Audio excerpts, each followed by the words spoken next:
Olá a todos! Hoje vamos estudar uma temática muito interessante, que é a formação do Estado absoluto na Idade Moderna. Lembrando que a Idade Moderna é o período que surge imediatamente após a Idade Média. Então, a Idade Moderna inicia-se no século XV, terminando no século XVIII. É interessante que percebamos que durante a Idade Moderna ocorreram simultaneamente vários acontecimentos e que todos eles, evidentemente, cada um com sua especificidade, mas todos eles foram importantes no processo de transição do feudalismo para o capitalismo. Então, na Idade Moderna, tivemos ao mesmo tempo o processo de formação das monarquias nacionais, que dariam origem aos estados absolutistas. Na Idade Moderna, tivemos o processo de eclosão da Reforma Protestante, que foi uma revolução religiosa e criou um ambiente cultural favorável para o Estado Nacional e a burguesia se fortalecer. Tivemos também, na Idade Moderna, o renascimento cultural, a revolução cultural ideológica, que muito também contribuiu para o fortalecimento do capitalismo, porque quebrou com aquela visão de mundo engessada, não é? Com aquela visão teocêntrica, com a visão de condenação do lucro, com uma visão religiosa, uma visão fortemente marcada pela religiosidade, criando um ambiente cultural e ideológico mais favorável ao desenvolvimento do capitalismo e da burguesia. Tá?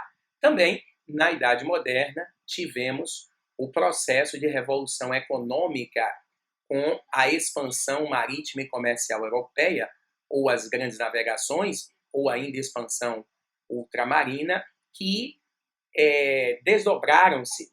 A expansão marítima acabou produzindo o processo de colonização da América, que muito contribuiu para o fortalecimento dos Estados nacionais europeus, das monarquias absolutas e, portanto, para a consolidação da Europa como grande centro hegemônico do sistema capitalista mundial. Hoje, nós vamos dar início ao estudo sobre o absolutismo monárquico, essa grande revolução política que desconstruiu a fragmentação característica do mundo feudal. O mundo feudal era um mundo fragmentado, descentralizado, e o Estado absoluto, financiado pela burguesia, cria estados centralizados que contribuíram substancialmente para o avanço do capitalismo. Porque entendamos o seguinte: na época em que inexistia Estado centralizado, havia inúmeras dificuldades para a burguesia comercializar e ganhar dinheiro. Por quê? Porque se o feudo é fragmentado, você tem um sistema de tributação que não é único. Cada feudo tem a sua tributação e a tributação é imposta pelo senhor feudal. De modo que, se nós fôssemos burgueses e desejássemos comerciar ou comercializar com 4 feudos, seríamos obrigados a pagar 4 tributos diferentes, um para cada feudo. E na hora que nós fôssemos obrigados a pagar 4 tributos diferenciados, nossa margem de lucro, evidentemente, se reduziria. O mesmo acontecia com relação às moedas. Como no sistema feudal não havia um modelo único de centralização monetária, ou seja, não havia um único sistema de pesos e medidas, se os burgueses quisessem comercializar em vários feudos, eles teriam que utilizar-se de várias moedas.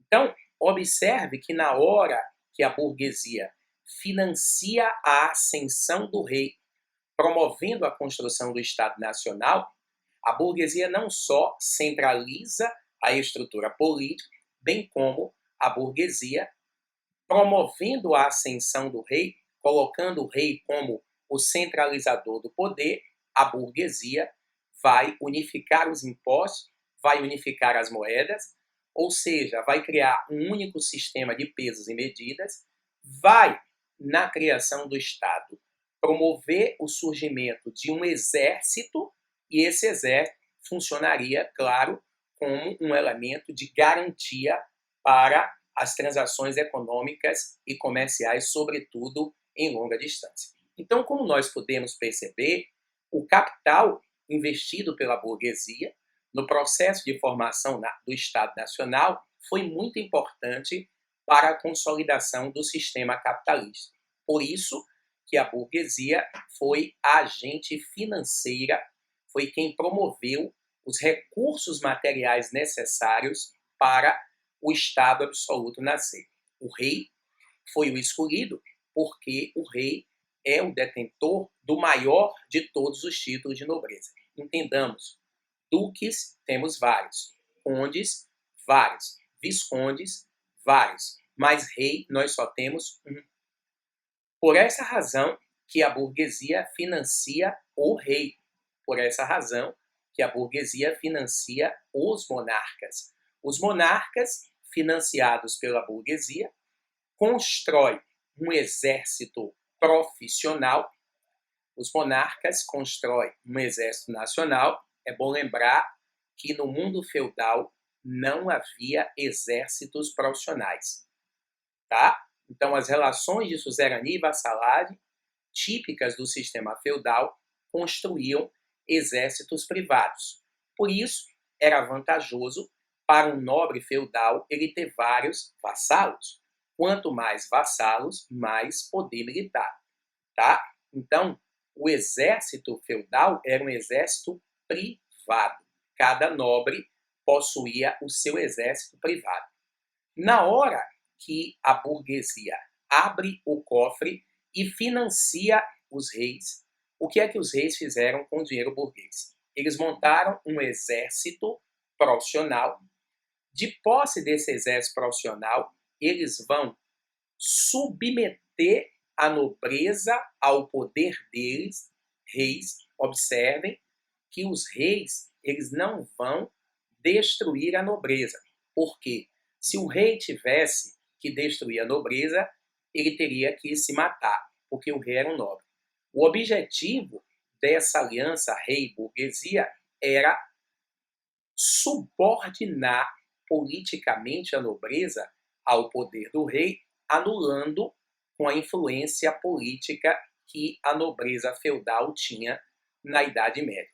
Na medida em que o rei fosse subordinando os nobres feudais à sua autoridade, na medida em que o poder foi cada vez mais girando e se circunscrevendo na figura do monarca, ele vai se tornando absoluto e, quanto mais absoluto, mais poderoso, e o rei vai, desta forma, removendo obstáculos ao processo de construção do Estado centralizado. Dentre eles, a Igreja. É importante que registremos que a Igreja Católica ela era a mais poderosa instituição do mundo feudal. Todas as relações de poder no mundo feudal giravam em torno da Igreja. Se o projeto da burguesia agora era colocar todas as relações de poder girando em torno do rei, a Igreja teria que se subordinar ao monarca. Por esta razão, nos lugares onde a Igreja se recusou a subordinar-se ao poder do monarca, notadamente a Alemanha e a Inglaterra, foi necessário promover uma reforma religiosa. Então houve uma revolução, houve uma reforma religiosa, onde os reis, nos lugares onde a Igreja, reitero, resistiu a esse processo de centralização, houve uma reforma religiosa onde os reis criaram uma nova religião e esta nova religião, no caso protestante, atuaria como instrumento de legitimação do poder real. Porque entenda só, nós precisamos enxergar que, como diz o Weber, o sociólogo, só existe poder se existir legitimação. só existe poder se existir legitimação. Então, nos dias contemporâneos, o grande instrumento de legitimação do poder é o voto, o sufrágio universal. Mas o rei não era votado. Então, o grande instrumento de legitimação do poder real advinha da vontade divina. E se era a vontade divina que legitimava o poder do rei, era fundamental que os reis, para terem o seu poder legitimado pela vontade de Deus, tivessem o apoio da igreja, da religião. Então, a gente consegue, nesse primeiro momento, já captar que o Estado absolutista precisava da religião, os monarcas precisavam da religião para se legitimarem enquanto governantes. Porque na hora que eles dissessem ao povo, legitimar é você convencer a população da aceitação daquele gestor. Então, na hora que os reis dissessem ao povo, vocês têm que me obedecer, porque eu sou o rei, com toda certeza, como nós estamos vivendo uma Europa de transformações, uma Europa que está gradativa e aos poucos e paulatinamente deixando de ser teocêntrica e se tornando humanista, antropocêntrica, com o Renascimento, alguém questionaria essa fala do rei. Vocês têm que me obedecer porque eu sou o rei. Certamente, alguém iria questionar por que eu tenho que obedecer-lhe, por que você é o rei, por que Deus me enviou para governá-los. É claro, entenda, a ideologia teocêntrica está em decadência. É diferente de dizermos que a ideologia teocêntrica morreu, tá? Então, observe, no mundo contemporâneo, século XXI, a ideologia predominante é o racionalismo. Nós somos, essencialmente, racionalistas. Entretanto, ainda existem milhares de pessoas que têm uma visão de mundo teocêntrica, que acha que Deus é o centro de tudo e que todas as coisas acontecem pelos desígnios divinos, pela vontade de Deus. Então, esses elementos, esses detalhes, são muito importantes serem observados. Primeiro, a formação do Estado absoluto só foi possível com o financiamento do capital burguês. A liberação dos recursos por parte da burguesia faz com que o rei construa um exército profissional. Depois que o rei constrói esse exército profissional, ele subordina a nobreza feudal ao seu poder, centralizando a estrutura, unificando os impostos, unificando as moedas, criando um sistema de proteção para as relações econômicas e comerciais a longa distância, tá? Promovendo a construção de um Estado centralizado. Como esse Estado, para legitimar-se, precisava do apoio da religião, nos lugares onde a Igreja Católica se recusou a apoiar o poder real, ela foi destruída, notadamente Inglaterra e Alemanha. Já nos lugares onde a Igreja apoiou e legitimou o poder do rei, ela sobrevive, como foi o caso de Portugal, Espanha, França e outras. Então, entendam que existe uma relação muito grande entre reforma e absolutismo. E é uma relação política, para que nós percebamos que a reforma não foi um movimento apenas de caráter religioso. Ela teve essa essência política, de modo que podemos e devemos entender da seguinte forma. Nos lugares da Europa onde a igreja apoiou o rei, ela sobrevive. Nos lugares da Europa onde a igreja resistiu a esse processo de centralização do poder feito através da aliança entre o rei e a burguesia, ela foi destruída e substituída por uma religião protestante. Por isso que na Idade Moderna teremos a construção de estados católicos, né, e estados protestantes. A religião tornou-se o grande instrumento de legitimação dos estados nacionais, quer ele fosse católico, quer ele fosse protestante. Afinal de contas, para o monarca, o que interessa é que o seu poder seja legitimado por Deus e pouco importa se o Deus é católico ou se o Deus é protestante, até porque ele é o mesmo, não é isso? A diferença do catolicismo para o protestantismo são os meios de se chegar a Deus, os meios de se levar a palavra a Deus, porque o protestantismo defende que é desnecessário a existência de um clero para funcionar como um elo, uma ligação entre os fiéis e Deus. Lutero defendia que a ligação entre nós e Deus ela poderia muito bem ser feita de forma direta, sem a necessidade de um elo, no caso, a crítica feroz e ferrenha feita por Martinho Lutero ao clero, por isso que ele foi bastante perseguido no início. Então, entendam que há uma conexão muito grande entre absolutismo e reforma. Por isso que são fatos correlatos, por isso que os reis ajudaram no processo de reforma e os líderes reformistas vão buscar o apoio nos reis para garantir que o movimento fosse avante. Porque imaginemos o seguinte, se Lutero não tivesse buscado o apoio dos monarcas alemães, ele morreria porque a Inquisição o mataria, exatamente como ocorrera na Baixa Idade Média com a eclosão dos movimentos heréticos. Tranquilo, pessoal? Então, essa é a introdução inicial. Dito isso, vamos agora nos aprofundar nas principais características do Estado absoluto. Vamos lá? Quais são as principais características históricas que norteiam o Estado absoluto ou o antigo regime? Vamos aqui? Acompanhe com a gente no slide para a gente desenhar para vocês os principais elementos característicos do Estado absolutista. Vamos nessa. Então, pessoal, vamos aprender as principais características do absolutismo monárquico. Bom, começando pela conceituação do absolutismo. Então, o absolutismo monárquico ou antigo regime, é importante que tenhamos em mente que, se aparecer na prova a expressão antigo regime, a prova está se referindo ao absolutismo.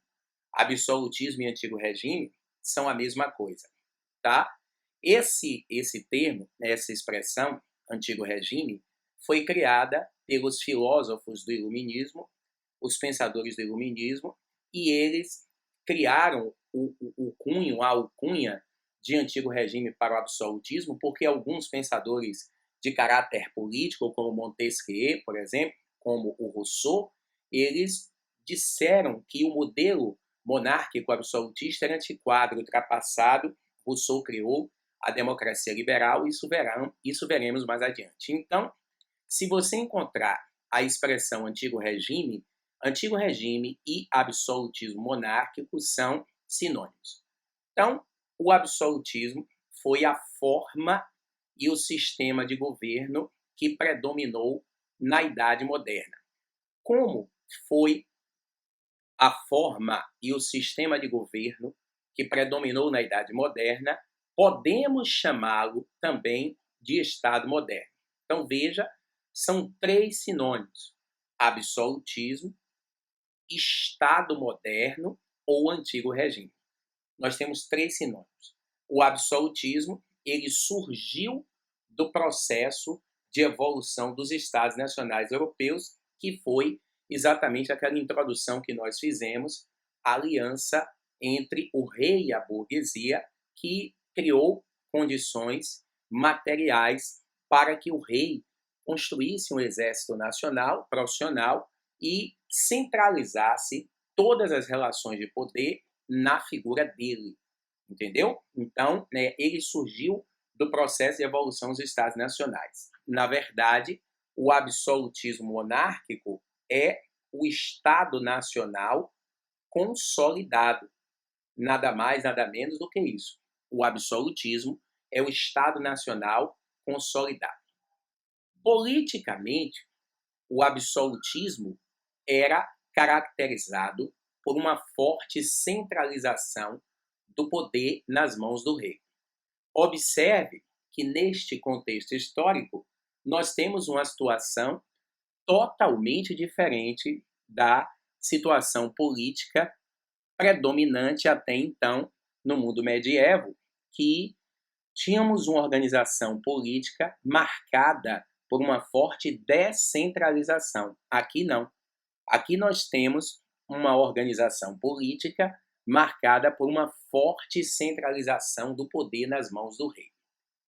Todos os poderes que os senhores imaginarem aí, todos sem exceção, eles orbitavam em torno da figura do monarca. Então, o rei tinha um controle político, o rei tinha um controle econômico, o rei tinha um controle social, o rei tinha um controle cultural, o rei tinha um controle ético, o rei tinha um controle militar. Por isso que se diz que o poder do rei era absoluto, porque ele concentrava os poderes de forma absoluta, tá? Então, inclusive, nós colocamos aqui que a concentração do poder nas mãos do rei era tão grande que o rei era confundido com o próprio poder. Rei era confundido com o próprio poder. O que isso quer dizer, o rei ser confundido com o próprio poder? Bom, no absolutismo, rei e Estado funcionavam como uma coisa única. Então, a vontade do rei era a vontade do Estado. Os interesses do rei eram os interesses do Estado. A vontade do rei era a vontade do Estado. A fortuna do Estado era a fortuna do rei. Observe que nós temos uma personificação de poder em torno de uma só pessoa, o monarca, tá?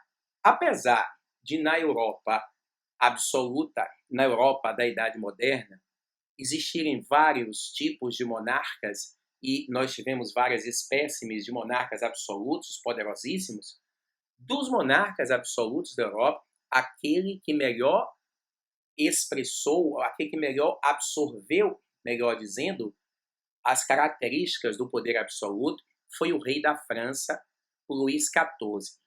Em algumas provas, o Luís XIV pode aparecer com o nome Rei Sol.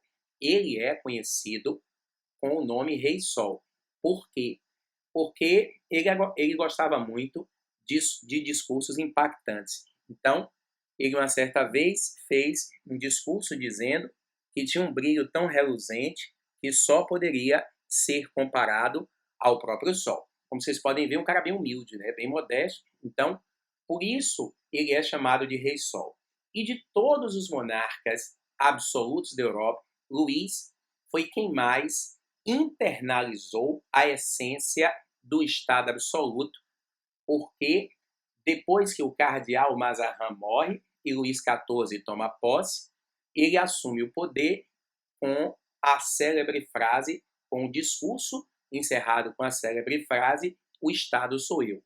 E todos vocês que já estudaram, e estão estudando agora conosco, comigo, sabem que essa frasezinha é uma frase típica de provas. O Estado sou eu, o Estado é meu, tá? Então, essa frase proferida ou atribuída a Luís XIV é a frase que representa muito bem a essência do poder absoluto, tá? Então, o rei, ele detinha tanto poder que ele era o próprio poder personificado.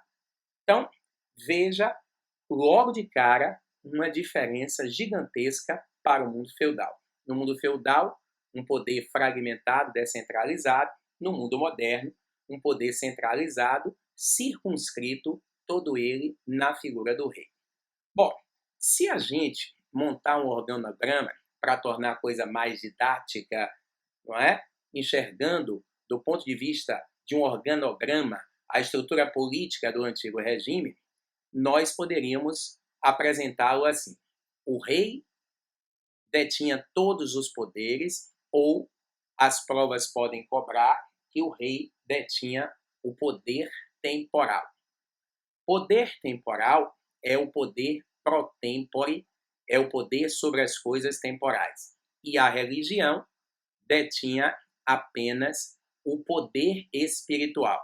Então, isso quer dizer que no absolutismo, a religião estava subordinada ao rei. E dizer que a religião está subordinada ao rei é dizer que o Estado controla a religião.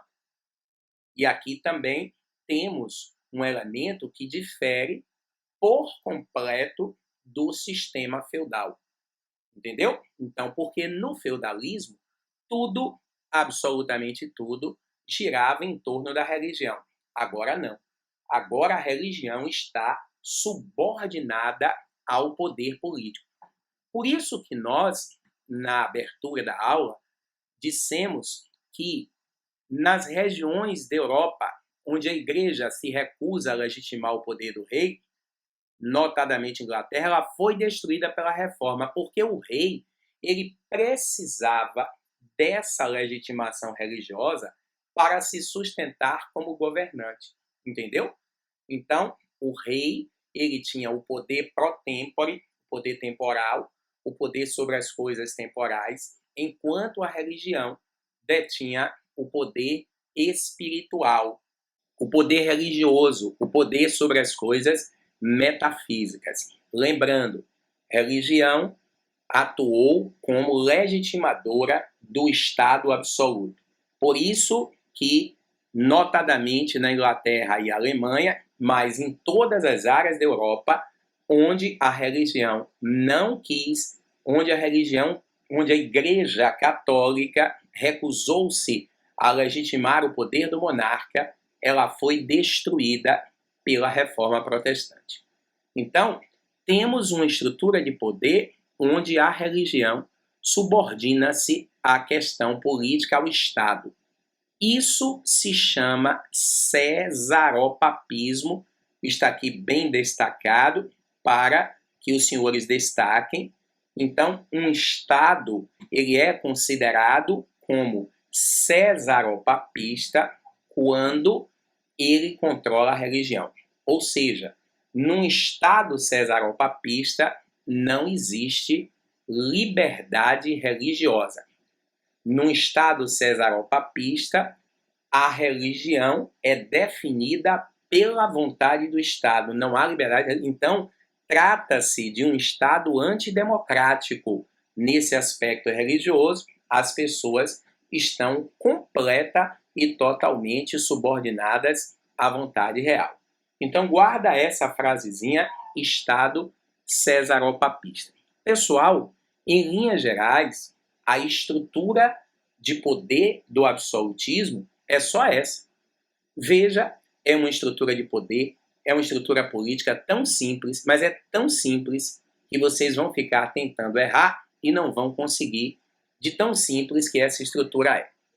Tranquilo? Então, o Estado politicamente marcado por uma forte centralização do poder nas mãos do rei, a centralização, o controle, o poder detido pelo rei era tão grande que o rei confundia-se com o próprio Estado. Rei e Estado são sinônimos. Então, se você deparar-se com a questão de idade moderna, onde estiver escrita a palavra rei, substitua por Estado e vice-versa. Rei e Estado funcionam como organismo único, de modo que a vontade do rei é a vontade do Estado e o rei detinha o poder temporal, enquanto a religião detinha o poder espiritual. Ou seja, havia o controle da religião pelo Estado e esse Estado que controla a religião chama-se Estado cesaropapista. Tranquilo? Então, meninos, essas são as principais características políticas do Estado absoluto. Repito, é tão fácil que não tem como nós errarmos. Tranquilo? Então, já que a gente definiu rapidamente as estruturas políticas, as características políticas do antigo regime, vamos agora definir as características sociais, como estava regulamentada, como funcionava a sociedade do absolutismo. Vamos lá?